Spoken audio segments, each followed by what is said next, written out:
Bassey was sitting on a bench and was watching the seashore on a cool afternoon. He had no idea that his life was about to change forever. Suddenly, a beautiful young woman walked towards him. It was as if she had appeared out of nowhere. Bassey was too captivated by her beauty to wonder where she had come out of. Asking where she came from would have been the one thing that would have saved his life. The lady was indeed a beauty. It was as though she was one with the waves. She was fair with skin that glowed like a snake's skin. Her beautiful hair was dark and long, and it seemed to bounce as she walked up to Bassey. She wore a beautiful white dress that made her skin glitter even more. "Pardon me, I am looking for a fisherman," she said to Bassey in a beautiful melodious voice. Bassey immediately got to his feet. For a moment, Bassey couldn't find his voice. Her eyes captivated him. The beautiful lady repeated the question, and Bassey finally found his voice. "What is the fisherman's name?" Bassey asked, and the lady answered, "I don't know. He is tall, dark, with a little beard," the lady said. Bassey couldn't really tell who she was asking of, but the description only matched Kofo. "I think you're referring to Kofo. He has gone fishing," Bassey said. The lady frowned, and Bassey felt bad. "You can sit here with me and wait for him," Bassey said. That was the one statement that changed Bassey's life, and very soon he would live to regret it. The beautiful lady sat beside him, and soon they started talking. Bassey found her very easy to talk to. It was as though they were old friends. Time went by quickly, and soon night had come. She got up and told Bassey she had to go. She walked away, and shortly after she had gone, the fisherman came back. But Bassey forgot to tell Kofo about the beautiful woman that came looking for him. Bassey was training to be a fisherman, and so he started attending to the fishermen, helping them with the catch of the day, and totally forgot to tell Kofo about the lady that came looking for him. Days after, Bassey was seated at the seashore when the lady came again. And as usual, they talked and laughed like old friends. And again, she left just before the fisherman came back. This went on for a while, but as strange as it was, Bassey never mentioned the lady to Kofo. After a couple of visits from the strange, beautiful lady, Bassey one day asked her where she lived. The lady smiled and asked Bassey if he was serious about knowing where she lived. Bassey confirmed his interest, and the lady told him that she would take him to her home. So after they talked, the lady got up and told Bassey she was ready to go home. Bassey got up and followed her, and they walked along the seashore. They walked for a few minutes, but after a while, Bassey noticed that the lady was walking very close to the sea. They kept talking until Bassey noticed that the beautiful lady was now walking inside the sea. She stopped and asked Bassey if he trusted her, and Bassey nodded. She stretched out her hand, and Bassey took it, and they walked into the sea. Bassey felt as though he was in a trance. He was totally mesmerized by the beautiful lady, and he became very fearless. One moment they were neck deep in the water, and the next minute they were in a beautiful city. It was like nothing Basia had ever seen. She took Basie to a very beautiful house, and when they got in, she told Basie that this was her home. It was difficult to know how much time that had passed while he was there because Basie was having a good time. One day, the lady told Basie that it was time for him to go back home. She then gave him a little bag and told him that the contents of the bag would take him home. She told him that whenever he needed money to pay his fare, he should dip his hand into the bag and he would find money enough to cover his fare. She also instructed Basie that after he gets home, he should buy a parcel of land and build a house. She gave him specifications he was to follow to the letter. He was to paint the exterior and the interior of the house white. There was to be a table in the sitting room covered with a white cloth, and the bed in the bedroom was to have only white bed sheets. Basie found himself agreeing to everything the lady said. She told Basie that when the house was completed that she would come and visit. She however made Basie promise not to have another woman aside from her. The lady held Basie's hands, called the name of a little town nearby, and Basie appeared there. Basie found his way to a car park, and when he was asked for his fare, he dipped his hand into his bag, and when he brought it out, he had the exact amount of money for his fare. When he got home, his mother asked him where he had been, because the whole village had been searching for him. Basie simply told his mother that he had gone to visit a friend.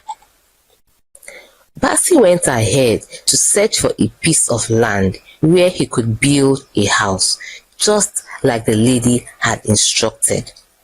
When he was told the amount of money the land would cost, Basie simply dipped his hand into the bag, and when he brought it out, he saw the exact amount of money that he needed to buy the land. All the expenses needed to build the house was paid by Basie. All he needed to do was dip his hand into the little bag and he would have any amount he needed. The bag seemed to be an endless pot of money. All the while, Basie never mentioned anything about the beautiful lady at the sea to anyone. In the twinkle of an eye, Basie had finished building the house, and that was when his troubles started. People in the village started gossiping.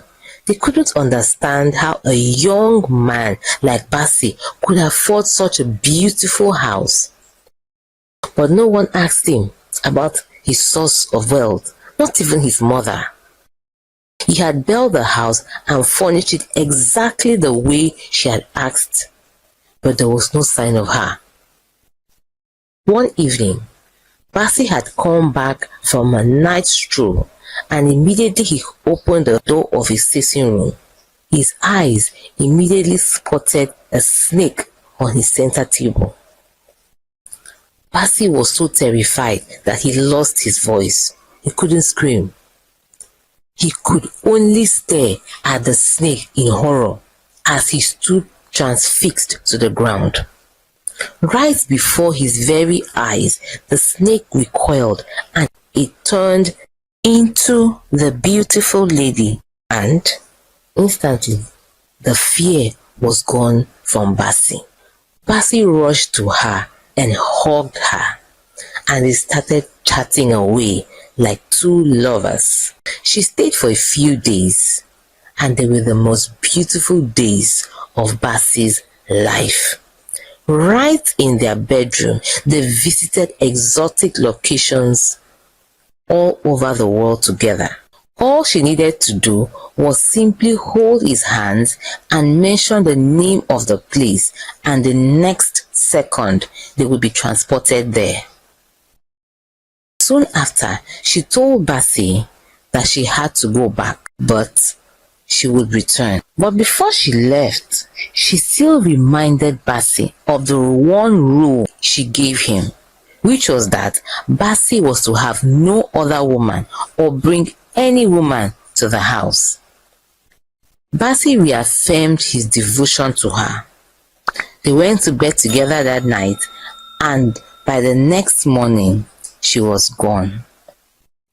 Everyone in the village was talking about Bassey and his newfound wealth, but no one had the guts to confront him. One day, Bassey was on his way to a friend's house when he heard voices in the bush. It seemed to be two young children, and they sounded like they were in distress.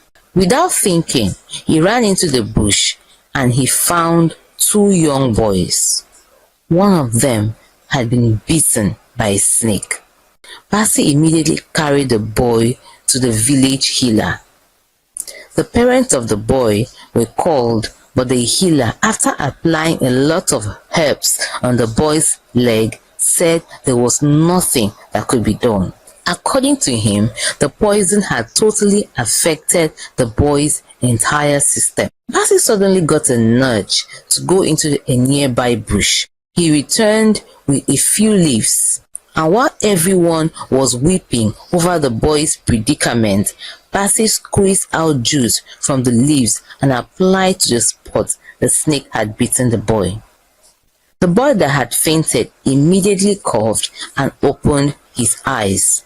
Everyone cheered and jubilated. Bassey was no longer the most gossiped over young man, but a healer. Every parent wanted their son to be like Bassey. In the days that followed, Bassey healed the blind.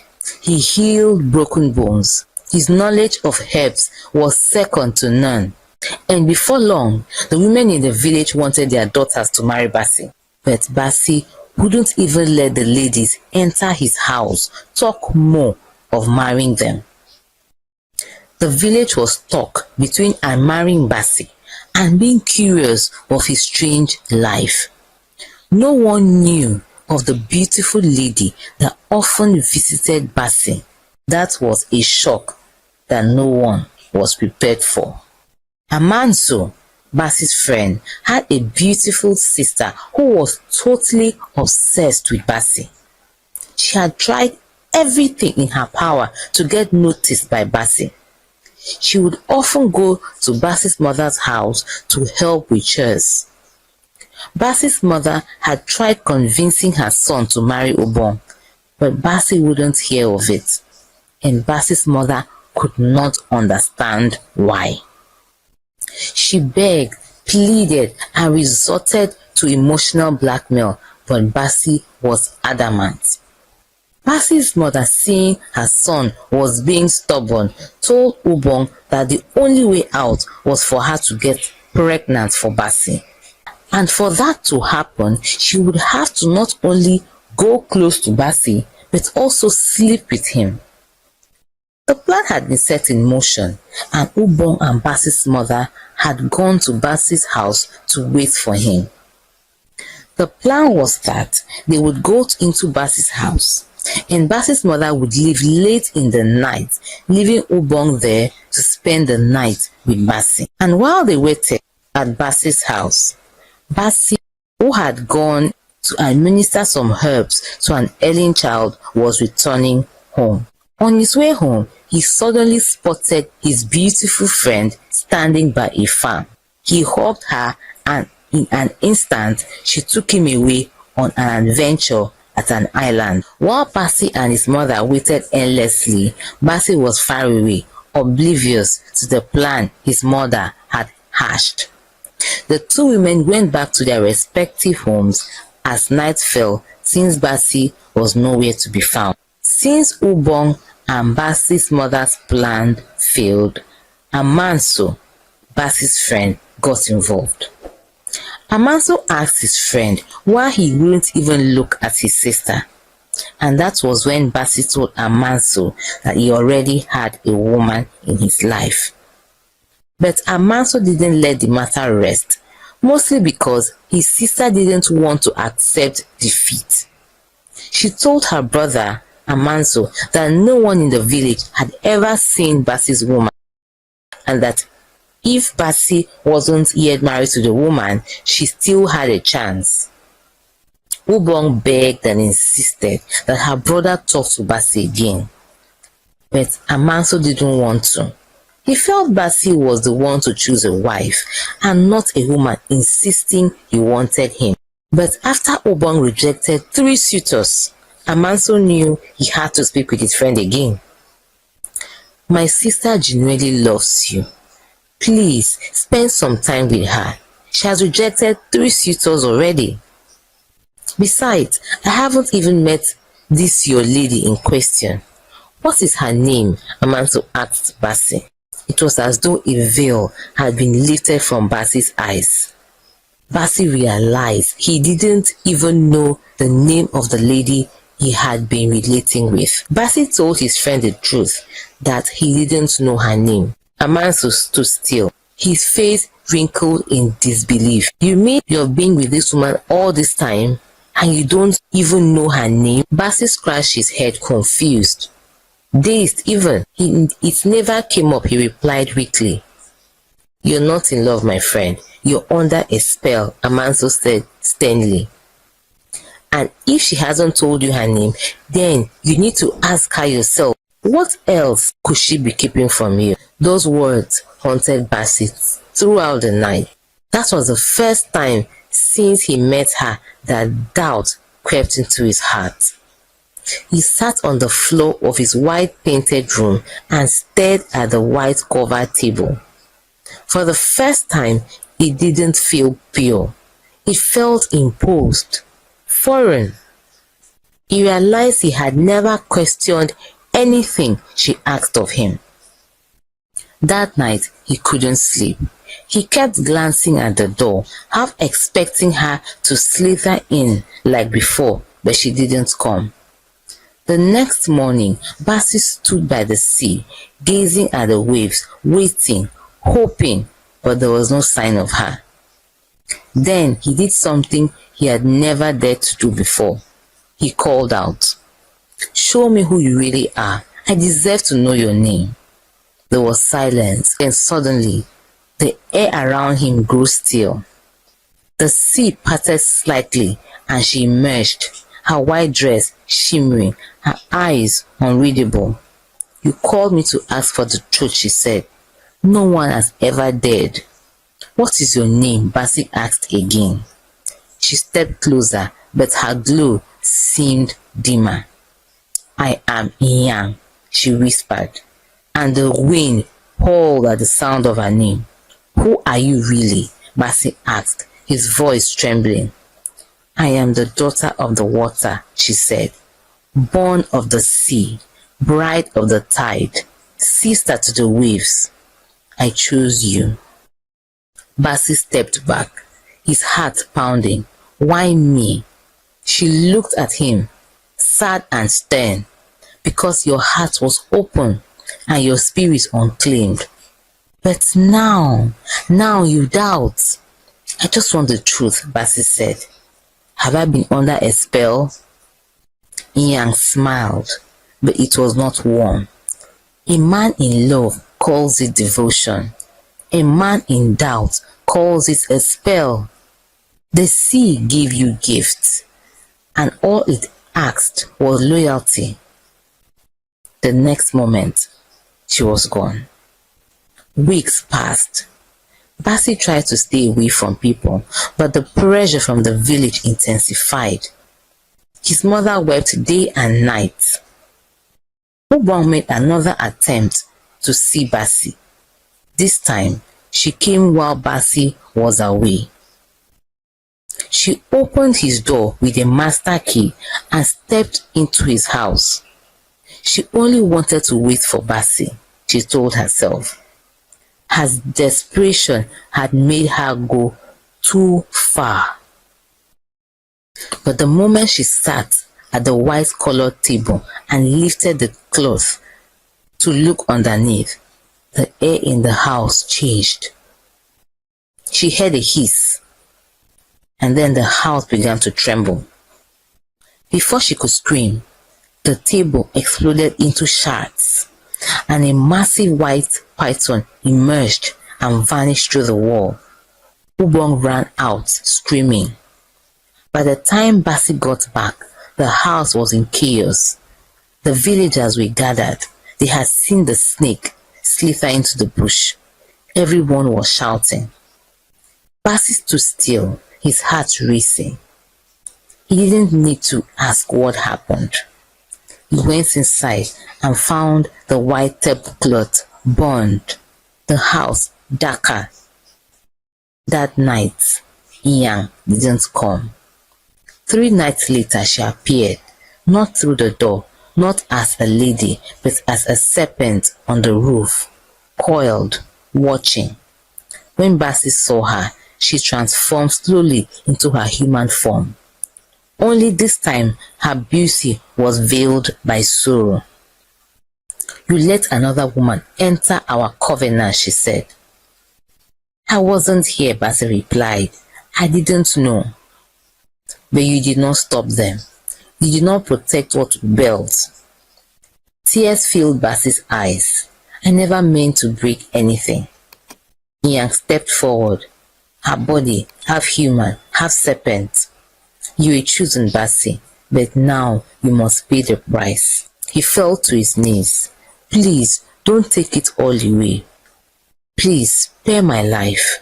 She touched his shoulders gently. "You will leave, but you will remember." Then she turned and vanished into the floor. 1 month later, the house was gone. Just gone. A large patch of white sand stood where it used to be. No one could explain how it happened. The money bag was gone. His powers gone. Bassi had become an ordinary man again. But he didn't want to return to fishing. He chose instead to teach children how to identify herbs. He lived quietly, avoiding attention. Some said he had been cursed. Others said he had been married to a marine spirit.